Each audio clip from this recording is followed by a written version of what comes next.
Okay, so this is an adventure because of all the flooding and the rains. They would not let us cross even on foot that bridge. So I just climbed down and I found this footbridge here, which I'm going to cross, and hopefully they will let me cross on foot the Bear Mountain Bridge, which I'm sure they will since it's part of the Appalachian Trail, and try to stop a through hiker. But yeah, so I'm making my way, doing a slack pack of 26 miles today, but getting started real late, so we'll see how that goes. I might have to cut the slack pack short. Crossing the Bear Mountain Bridge. It was a trick getting here this morning because of all the closures, but this is an iconic moment. Here's the Hudson right down below, about as full as it's ever going to get. Massive flooding from the rains all yesterday and last night, and but I took some circuitous side routes, found my way back to the bridge even though we couldn't drive up here, and yeah, here I am hiking across. I am slack packing today, and Marty from my work is going to be picking me up later. Hopefully he can get across this and things are cleared up by the end of the day, or I might be in real trouble and have to get a shuttle to a hotel and just stay without anything. But we'll cross that bridge when we come to it. Right now we're crossing this bridge. All right, going through the trail. We're back on, so it's a little bit of a mess, as you can see, but it's a trail and I'll make it through. Okay, I'm doing a little bit of a yellow blaze here. Came to Dennytown Road. There's a lot there. In the logbook it said that the trail was completely flooded and impassable, and to take Dennytown Road to 301. So I'm giving that a try, and that'll link back up with the trail right up here. So it's interesting alternate route, and I'll get where I'm going eventually. No matter what, I'm walking to Maine.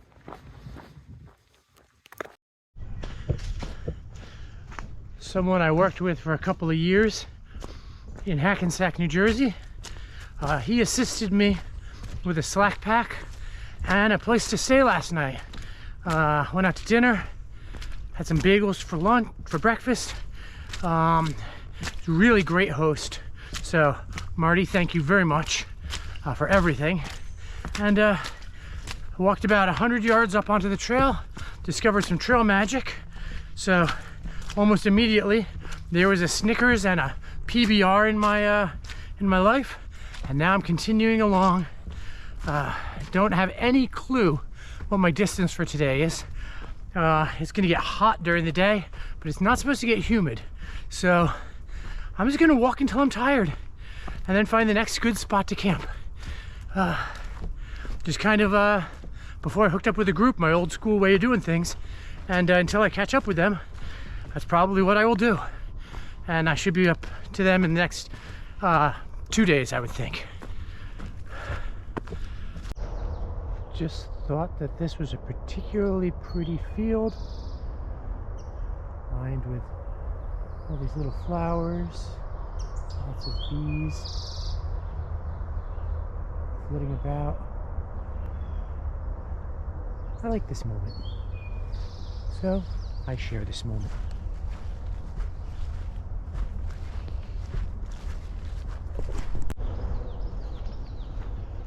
So a little while ago, I just finished listening to the Grounded Magic podcast, put together with my wife, Sabrina Marie Chase, and April Turow. And I'm giving it a little plug here because it is amazing. Every time I listen to it, it kind of makes me want to live my life a little bit more magically. It is interview style, so each episode they are speaking with somebody about the way that that person implements magic in their lives in a practical way. and really inspiring me just as to how I'm moving through the world and what I'm physically doing in the world and what it is that is magical about it. So I would say this life is pretty magical right now, but everyone's is, so it's pretty awesome. Give it a listen if you get an opportunity. Grounded Magic Podcast. Look at you. Big, old, beautiful tree. Oh my Lord. Quite literally, my Lord. Whew. You have been around a while. You deserve respect.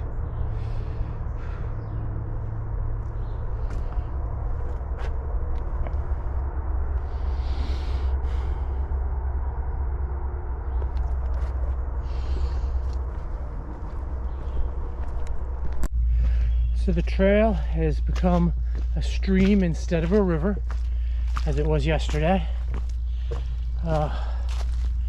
It's wonderfully cool this morning, and about 70 degrees right now. So this is a nice change. The humidity is gone for the moment. A little bit of humidity in the woods. You know, it retains the moisture in the air in here, but so much better than the past week. And okay, I have seen water caches for trail magic in dry areas. This is an unbelievable amount of water for somebody to have put out on a regular basis, right by a road, so it's great. And I'm guessing that the water source here is often dry and near a road, not really great. So this is wonderful. Don't need it today. There is so much water out there from the rains that I'm good, but it's really nice to see people out in the world taking care of us hikers.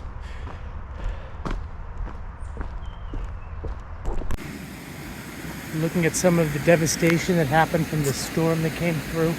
I'm just walking down Old Route 55 here.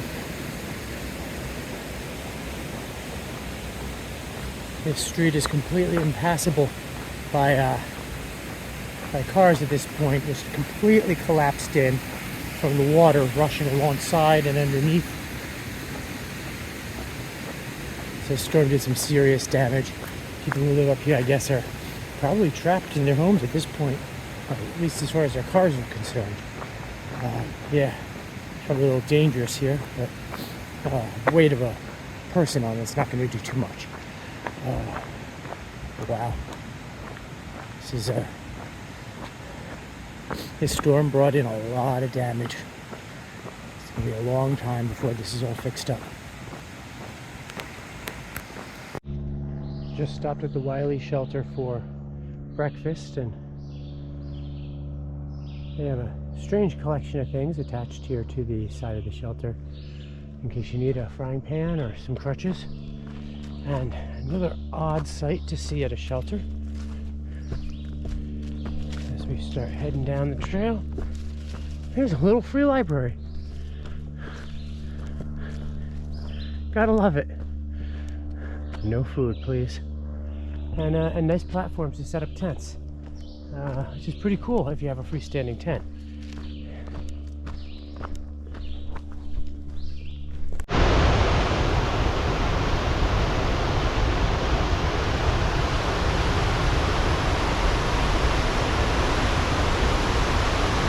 And here is Bulls Bridge, famous 19th century covered bridge. There's a little bit of a side route to get here. There's also snacks on the other side.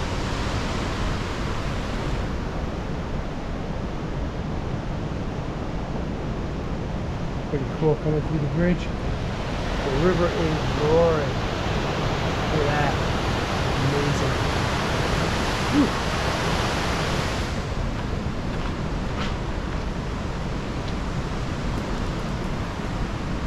All the way through. There comes a car. There we go. Coming into Appalachian Trail, Connecticut.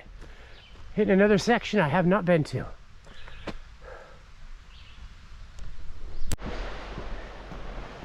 Whew. Trail's been running along the river for quite a while now. Came out of Kent, wandered through, hit the river, and yeah, we just do this for a long time. It's a beautiful hike. The river is brown, churned up, a lot of stuff. And it's high, it's rushing. But it's a journey. Doing a really big day today. I'm getting tired, my feet hurt. My legs are okay, but my feet hurt. I got another couple miles to go. And then get to my campsite. I'm gonna sleep well tonight.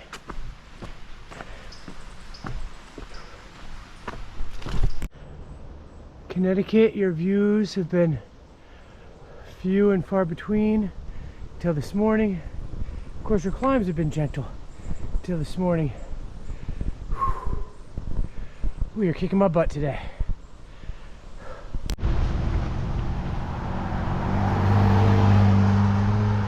All right, 1,500 miles. Boom. Nice. Sweet. Sweet. Sweet. And another marker for 1,500. Because we can never have too many 1,500 markers. As we cross.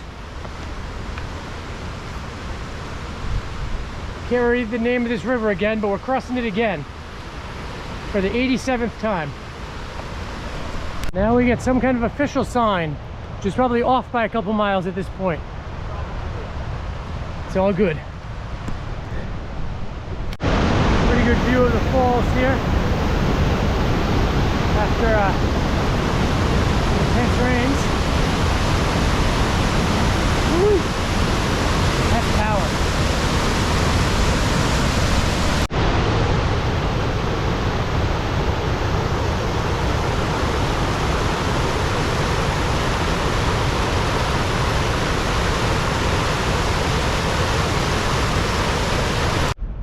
Pretty view for a moment.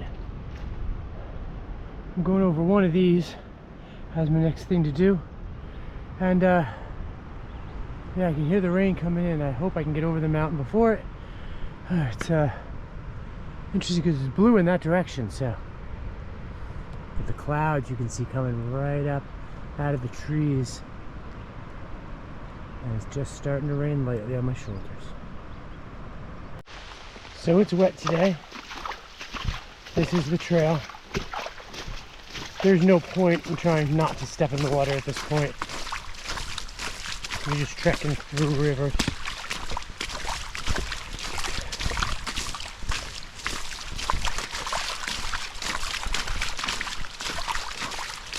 It's not really raining much right now. It's raining behind me. I don't know. I'm going to take a moment at the shelter just ahead before I go over a mountain. Water. Yeah, I noticed. Okay, that's funny. Oh.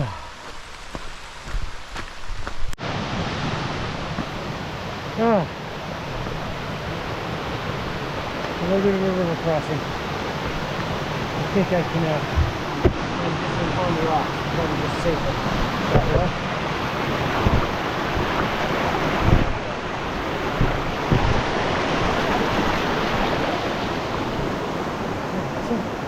Not so bad. Not so bad at all. We just walk through here and right up the river. Oh yes. Now this is an adventure. Just what I was looking forward to when I got up this morning.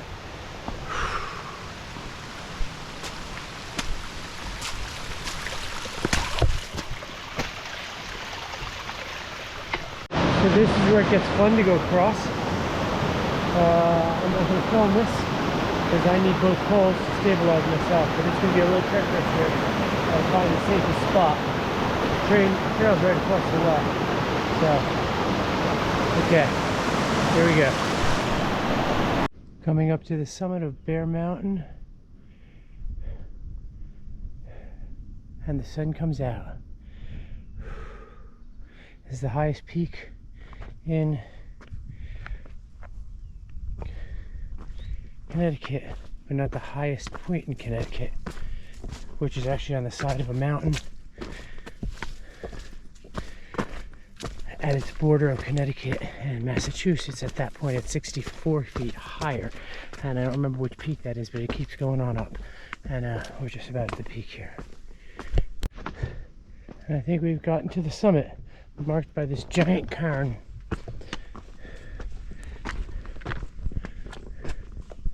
Oh. This monument marks the highest ground in Connecticut. 251 feet above.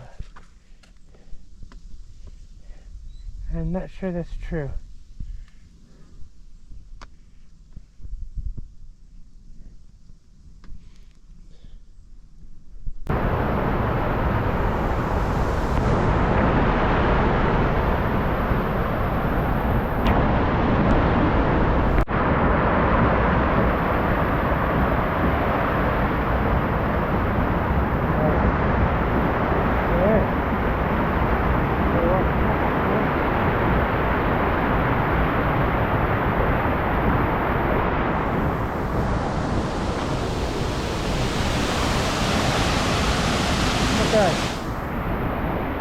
And now we're getting steep enough that they have attached blocks into the stone to create steps, so we don't just slide right off.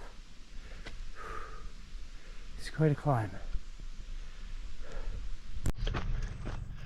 Got a room last night just outside of Great Barrington with Ronan, and we had stopped just shy of the end of the trail map section, Great Barrington, Route 7. So I have 1.7 miles to make up. Today's essentially a 0 day, but Ronan dropped me off at the trailhead. I'm gonna walk 1.7 while laundry's happening, and then get back on into town and relax for the rest of the day. So real simple day. It's a flat walk, 1.7 miles. Yeah, just doing this to fill up space. First mountain of Massachusetts was quite a climb, up and down, slick. Took a fall, cut up my elbow. Everybody else I was hiking with that day also took a fall at some point, so it was a treacherous one. But then the last bit after that mountain, the next 4 miles to Route 7 in Great Barrington, essentially looked like this. A little bit in the woods, but mostly it's walking flat, a lot of fields, giving us a little reprieve. So it's kind of beautiful. I did not expect this to last. I know what the Berkshires can be like, and there's going to be some good climbing going on later.